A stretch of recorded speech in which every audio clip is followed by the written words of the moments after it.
Yeah, pretty much everyone filling up the wickets column except for Fionn Hand, who's gone for 9 of the 1, but a couple of wickets for Market Air, and Matthew Humphreys on debut. Wicket apiece for Tector, Camphor and White, of course, so the spinners have stood out as well. And there has been a change in approach, as Athabhai, you mentioned as well. So this has been very, very good from Ireland with the ball in hand.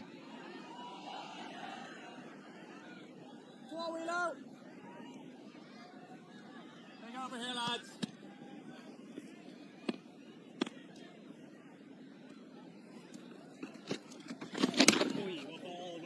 Ben White starts off with a wide.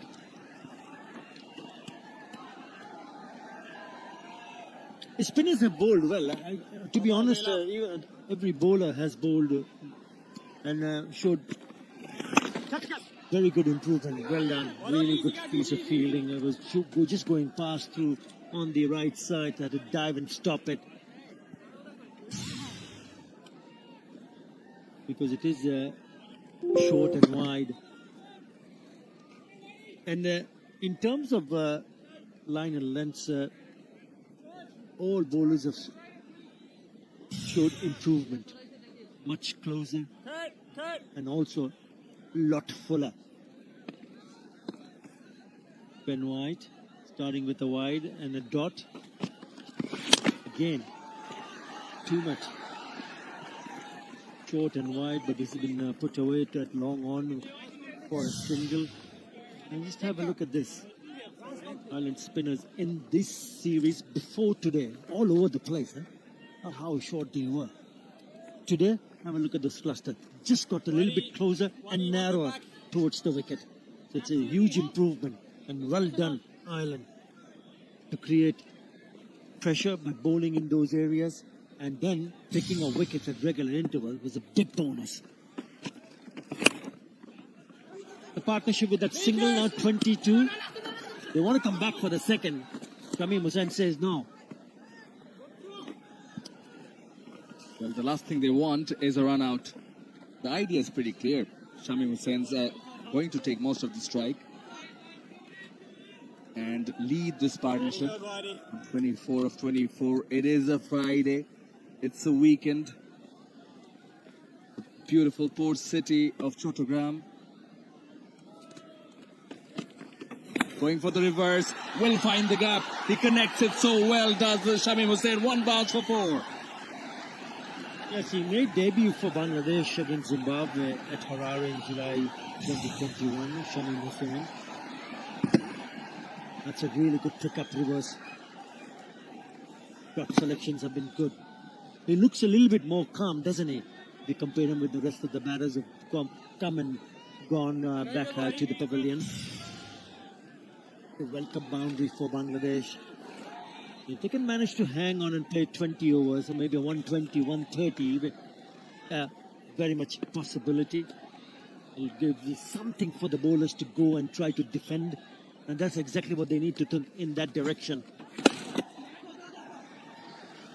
This is good batting.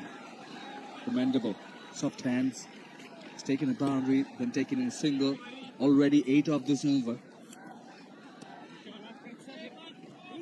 They're playing down the ground, so you're presenting the full face of the bat. And this is also a big test for him, knowing that the cream, the top crop of Bangladesh batting is already back in the pavilion. So he was in quite a bit of a pressure when he came on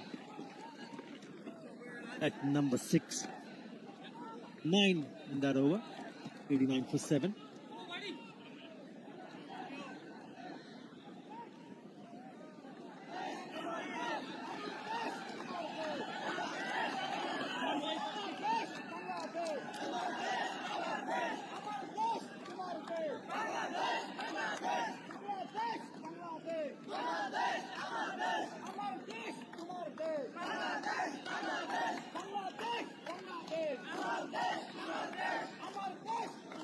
The weekend crowd in here at the Zohar Ahmed Chaudhary Stadium, and that's the right way to go about it. Keep on backing your team, supporting your team, even though, especially when they're down. 89 for 7 at the moment, going at 6.36. Bangladesh in bilateral T20I series at home since 2020. So they've had a decent record, in fact pretty good. It's just losing to Pakistan. So, and back-to-back wins right after the win against whitewash against England, the world champions. It's a great track record if you're looking at what they've done since 2020.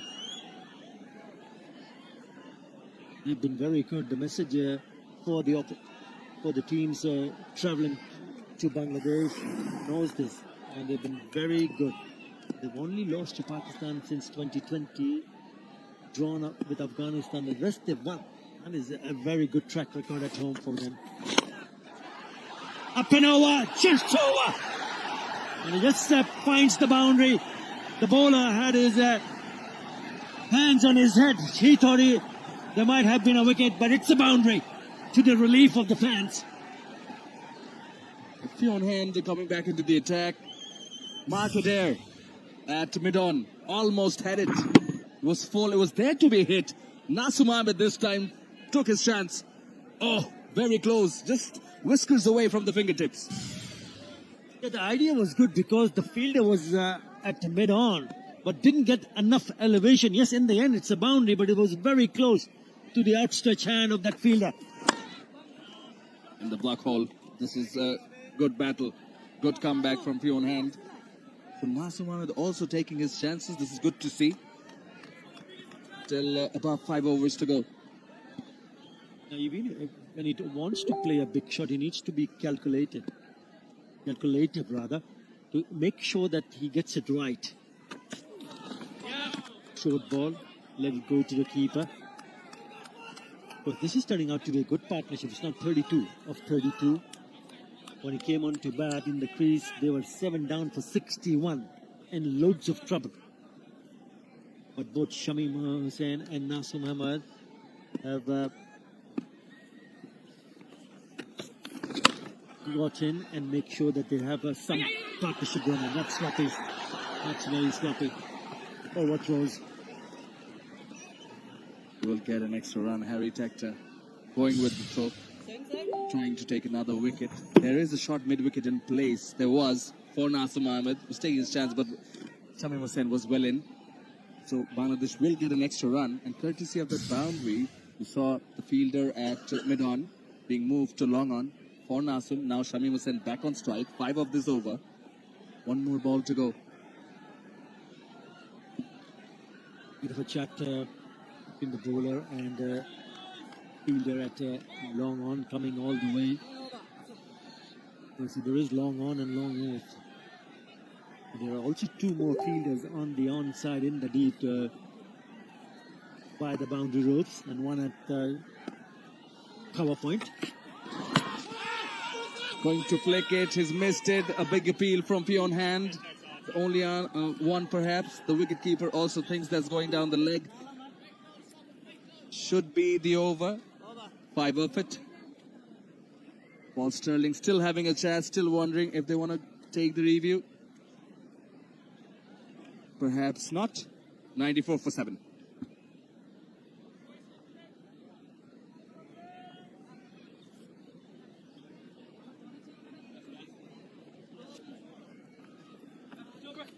Come here, Gaza. Come on, boy.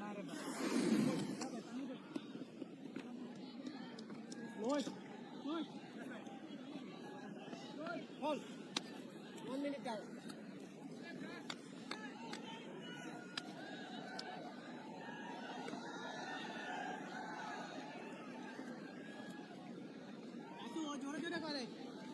This 8th wicket partnership for the hosts is the highest of the innings, just proving a slight irritation for Ireland and their standing captain Paul Sterling, who has finally found those early wickets that he was looking for. He's also found them in clusters, but he's now going to turn to a 7th bowler, and that is Gareth Delaney, the leg spinner.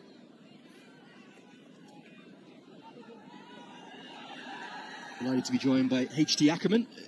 HT, whatever happens today, Ireland will be pleased to be competitive and maybe for the first time in this entire tour getting right on top. And just like that, the 8th wicket partnership is broken. The softest of dismissals, chipped straight to the cover fielder. Ireland of 8. Amazing. The host How a is the game highest of can the be so innings. different Just from one day proving to the a next. slight irritation. A couple of days ago, this would have just Ireland missed in there, extra standing cover and captain Paul raced away Stirling, for 4. who But has now it finally just found finds those the early safe wickets that he was looking hands for. of the Irish He's captain, also Paul found them in Stirling. clusters, but he's now going to turn to a 7th bowler, and that is Gareth So Delaney. Nassim goes for leg 13. spinner. Bangladesh now 8 down, and they have 94 on the board. Delighted to be joined by H.D. Ackerman.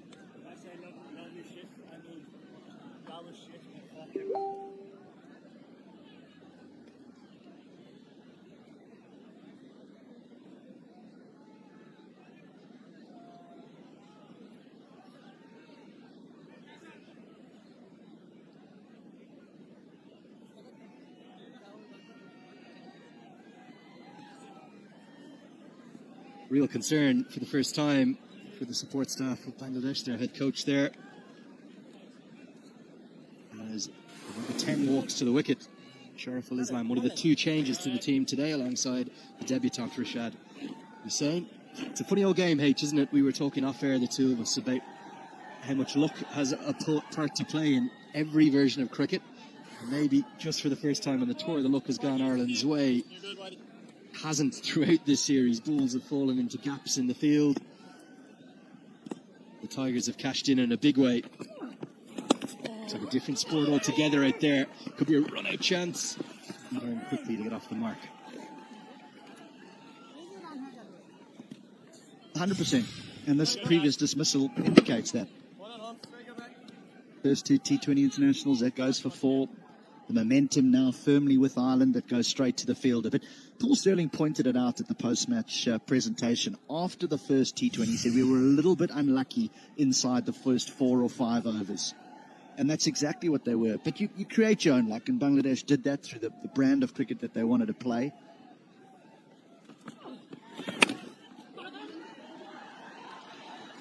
The diving stop from Ross Adair will keep it to a single. I have to say, the way that Paul Stirling spoke to you at both of those post matches was really quite incredible in terms of how he took real ownership, not just of the team's poor performance, but also of what he described as being out-captained by Shakib Al Hasan. That's a great humility to have as a leader, and something I know he's so respected by all of the Irish players, not just in the squad here, but the entire Irish community. He's maybe Ireland's best ever white ball cricketer, arguably maybe the best cricketer that's ever been produced on the alongside the likes of Ed